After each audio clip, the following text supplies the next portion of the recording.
Dear students, DCP academy में आप सभी का बहुत बहुत स्वागत है।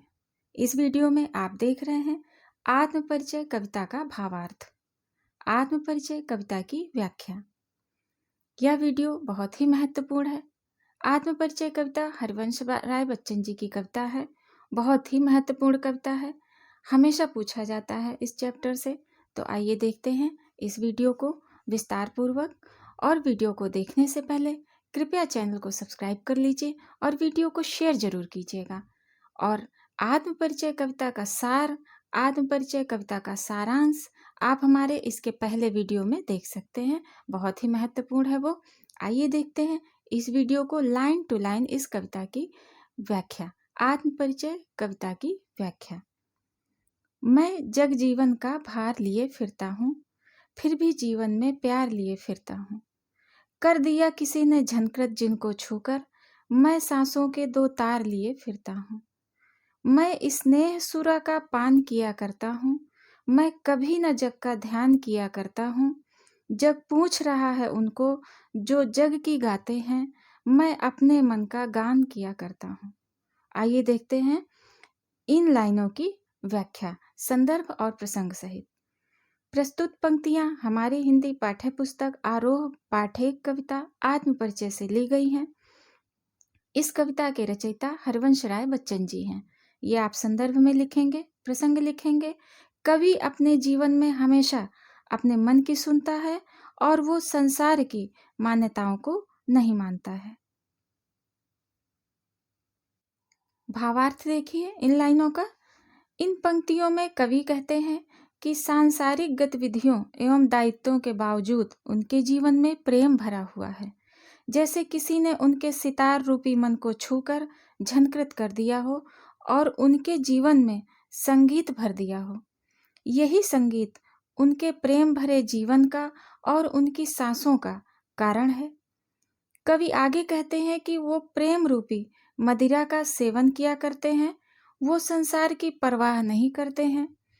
संसार तो उनको पूछता है जो उनके द्वारा निश्चित किए गए मापदंडों पर चलते हैं और उनका गुणगान करते हैं, परंतु कवि तो वो है जो अपनी मान्यताओं पर चलता है और केवल अपनी मन की बात सुनता है। इन लाइनों में जो विशेष है, जो अलंकार है, वो आप आगे देखिए। इन पंक्तियों में जो विशेष है वो है स्नेह सुरा और सांसों के तार में रूपक अलंकार है। जग जीवन में अनुप्रास अलंकार है और खड़ी बोली भाषा का प्रयोग किया गया है। आइए आगे की लाइनों को देखते हैं।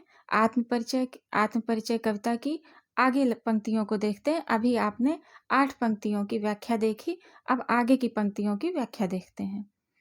ये हैं आगे की पंक्तियां। मैं निज उर के उद्धार लिए फिरता हूँ, मैं निज उर के उपहार लिए फिरता हूँ। है यह अपूर्ण संसार ने मुझको भाता, मैं स्वप्नों का संसार लिए फिरता हूँ।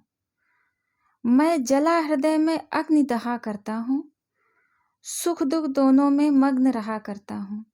जग भव्य सागर तरने को नाव बनाए, मैं भव मौजों पर मस्त बहा करता हूँ। आइए इन लाइनों की, इन पंक्तियों की व्याख्या देखते हैं।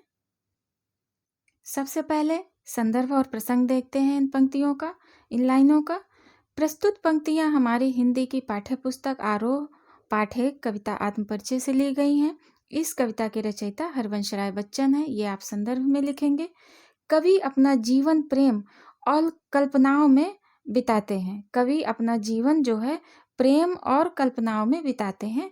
यह इन लाइनों का प्रसंग है। आइए इन लाइनों की व्याख्या देखते हैं। इन पंक्तियों में के माध्यम से कवि हरिवंश राय बच्चन कहना चाहते हैं कि वह अपने मन की भावनाओं को दुनिया के सामने रख देते हैं। उन्हें जो सुख और प्रेम रूपी उपहार मिले हैं उसे वो हमेशा अपने साथ रखते हैं और याद भी रखते हैं। उन्हें यह प्रेम विहीन संसार अधूरा लगता है, इसलिए उन्हें यह संसार पसंद नहीं आता है।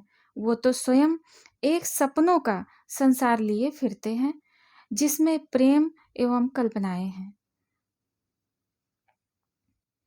वो अपने हृदय में प्रेम, अभिव्यक्ति एवं स्वच्छंदता रूपी अग्नि जलाए रहते हैं और उसकी तपिश में जलते रहते हैं। जीवन में चाहे सुख आए या दुख, वो तो बस अपनी ही धुन में मग्न रहते हैं। यह संसार तो जीवन की आपदाओं से निजात पाने की कोशिश में लगा रहता है, किंतु कवि जो हरिवंश राय बच्चन है, वो तो बस दुनियादारी रूपी लहरों पर मस्त होकर बहते रहते हैं। अब इन लाइनों का विशेष देखेंगे कि इनमें विशेषता क्या है। इन लाइनों की, इन पंक्तियों की। भव्य सागर और भव मौजों में रूपक अलंकार है। खड़ी बोली भाषा का प्रयोग हुआ है। इसमें संस्कृत शब्दों का प्रयोग हुआ है। आइए आगे की लाइनों की व्याख्या देखते हैं। आइए आत्मपरिचय कविता के इन पंक्तियों की व्याख्या देखते हैं। बहुत ही महत्वपूर्ण पंक्तियां हैं। सबसे पहले कविता को देखते हैं। मैं यौवन का उन्माद लिए फिरता हूँ, उन्मादों में अवसाद लिए फिरता हूँ। जो मुझको बाहर हंसा रुलाती भीतर, मैं हाय किसी की याद लिए फिरता हूँ। कर यत्न मिटे सब सत्य किसी ने जाना, नादान वही है हाय जहां पर दाना। फिर मूढ़ न क्या जग जो इस पर भी सीखे, मैं सीख रहा हूं सीखा ज्ञान भुलाना। ये 8 पंक्तियों की व्याख्या। अब देखते हैं आगे, और सबसे पहले संदर्भ देखते हैं। प्रस्तुत पंक्तियां हमारी हिंदी की पाठ्य पुस्तक आरोह पाठ 1 कविता आत्मपरिचय से ली गई हैं। इस कविता के रचयिता हरिवंश राय बच्चन जी हैं। प्रसंग देखते हैं।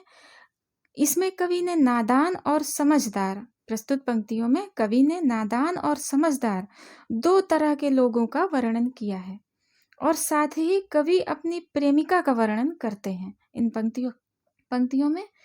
आइए देखते हैं इन लाइनों की व्याख्या। कवि कहते हैं, इन पंक्तियों में कवि कहते हैं कि उनके मन पर जवानी का पागलपन छाया हुआ है। उस पागलपन पर उदासी का साया है। कवि को किसी प्रिय की याद सताती है, तो बाहर से तो वो काफी प्रसन्न दिखता है, परंतु अंदर से वह याद व्याकुल कर जाती है। कवि आगे कहते हैं कि सत्य जानने का प्रयास तो सबने किया, पर कोई आज तक जीवन का सत्य जान ना पाया। जहां पर समझदार लोग, नादान लोग भी तो वही हैं। जहां पर समझदार लोग हैं, नादान लोग भी तो वही हैं। ऐसे लोग मूर्ख ही तो हैं जो सांसारिक भोग विलास के पीछे भाग रहे हैं।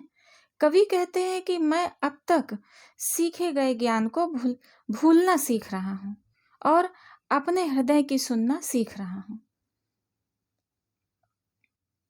आइए इन पंक्तियों में विशेष क्या है वो देखते हैं।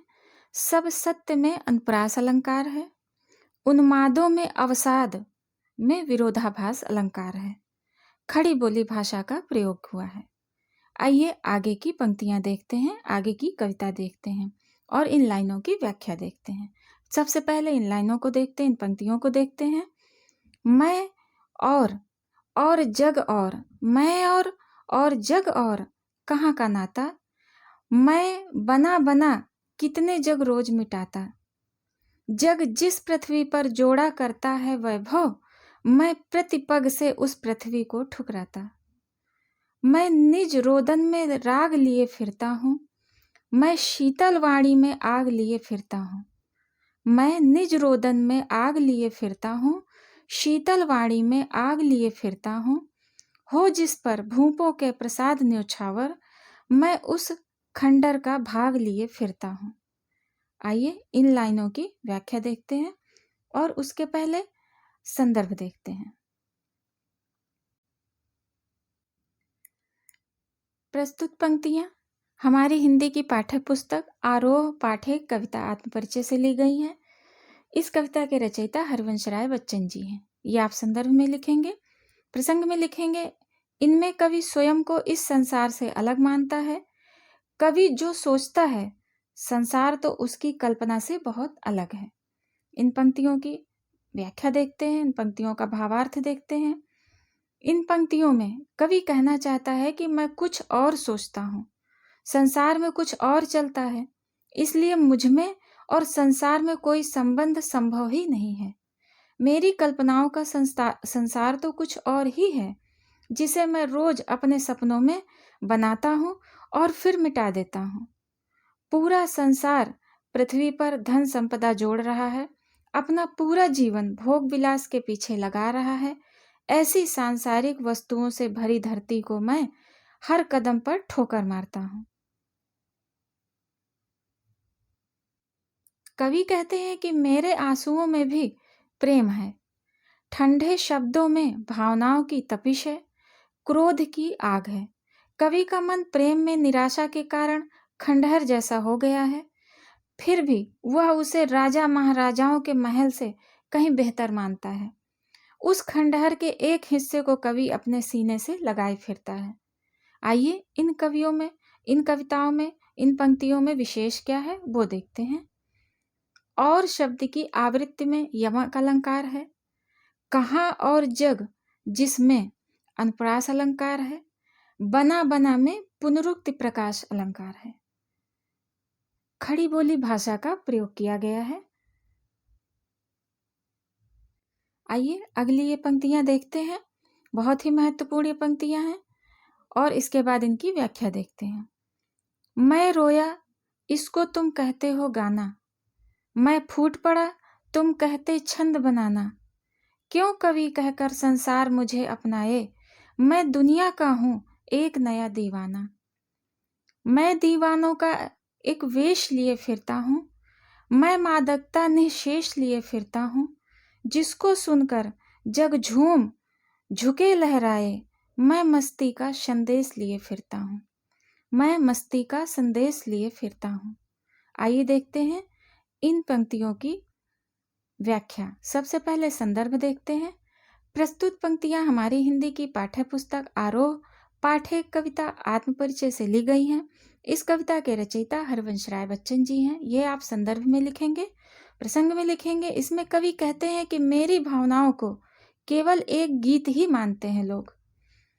उस गीत में छिपे कवि ने जीवन के दुख निराशा को लोग नहीं समझते, सिर्फ उनकी भावनाओं को एक गीत मानते हैं, कवि ऐसा कहते हैं।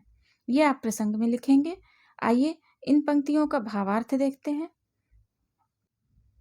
इन पंक्तियों में कवि कहना चाहते हैं कि प्रेम में निराशा की पीड़ा से मेरा मन व्याकुल होकर रोता है, अपनी भावनाओं को शब्दों में पिरोता है और समाज उसे केवल एक गीत मान बैठा है। मेरे मन की व्यथा जब कविता के माध्यम से बाहर आती है तो संसार उसे मात्र एक छंद मान लेता है। मैं तो बस एक दीवाना हूँ जो प्रेम में अपनी सुध-बुध खो बैठा है और अपने मन की व्यथा को गीत के माध्यम से व्यक्त कर रहा है। तो फिर ये समाज मुझे कवि क्यों मान बैठा है? ये समाज मुझे केवल एक दीवाने के रूप में स्वीकार क्यों नहीं करता? मैं तो दीवानों की तरह फिरता हूँ।